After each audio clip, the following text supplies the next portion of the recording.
Price Lord. கர்த்தர் நல்லவர், அவர் கிருபை என்றும் உள்ளது.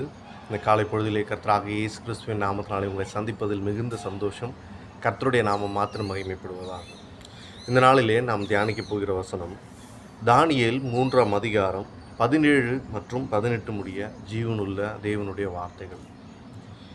ஷாத்ராக் மேஷாக் ஆபேத்நேகோவை பற்றி நாம் எல்லாரும் அறிஞ்சிருக்கிறபடி அந்த கதைகளை அந்த உண்மை கதைகளை முழுசாக இப்போ பேச வேண்டியதில்லைன்னு நான் நினைக்கிறேன். எல்லாருக்கும் ஷாத்ராக் மேஷாக் ஆபேத்நேகோவினுடைய வாழ்க்கையில் நடந்த உண்மை சம்பவங்களை குறித்து நன்கு தெரியும்.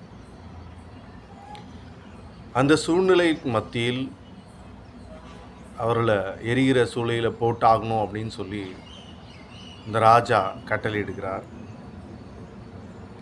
நேபுகாத்நேச்சார் முட்டாள்தனமான பல முடிவுகளை எடுக்கிறார். நம்ம வாழ்க்கையிலும் நம்மளை சுற்றி பல பேர் பல நேரங்களில் முட்டாள்தனமான முடிவுகளை எடுத்து நாம் யாருடைய பிள்ளைகள் என்பதை அறியாமல் நம்மை அழித்து விடலாம், நம்மை கொன்று விடலாம், நம்மை ஒன்றுமில்லாமல் செய்து விடலாம் என்று சொல்லி கங்கணம் கட்டிக்கொண்டு பலர் திரிகிறதை பார்க்கிறேன். என் வாழ்க்கையிலையும் இந்த சூழ்நிலையெல்லாம் நான் கடந்து தான் வந்துட்டுருக்கேன். இந்த சூழ்நிலைக்கு மத்தியில் இந்த வசனங்கள் என்னை உயிர்ப்பிக்கிறது.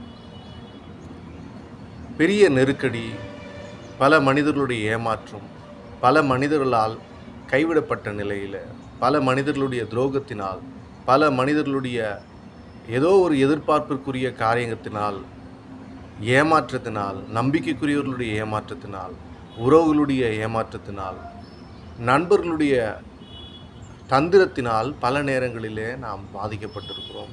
பல நேரங்களில் நாம் சோதிக்கப்பட்டிருக்கிறோம்.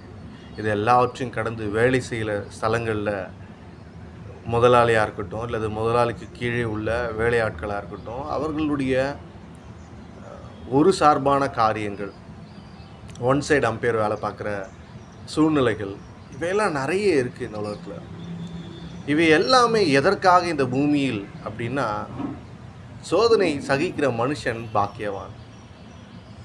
ஏன் பாக்கியவான்? எதனால் இந்த சோதனைகள்லாம் வருது? இங்கே என்னங்க நீதி, நேர்மை, நியாயம்னு பேசுகிறவங்கலாம் அழிஞ்சு போகிறாங்க, நல்லவனுக்கு இங்கே காலம் இல்லைங்க அப்படின்னு நம்ம பேச ஆரம்பிச்சிடுற ஒரு மனிதர்களாக இருக்கிறோம். நம்மளுடைய விசுவாசம் எதை குறித்து தான் இருக்கிறது? உலகத்திலே உங்களுக்கு உபத்திரவங்கள் உண்டு, ஆனாலும் திடன் கொள்ளுங்கள், நான் உலகத்தை ஜெயித்தேன்னு சொல்கிற கர்த்தருடைய பிள்ளைகளாக நாம் இருக்கிறோமா, அல்லது உலகத்துக்கு ஒத்த வேஷம் தரிக்கிறோமா? இதனால் சிந்திப்போம். தானியேல் 3ஆம் அதிகாரம் 17 மற்றும் 18. நாங்கள் ஆராதிக்கிற எங்கள் தேவன் எங்களை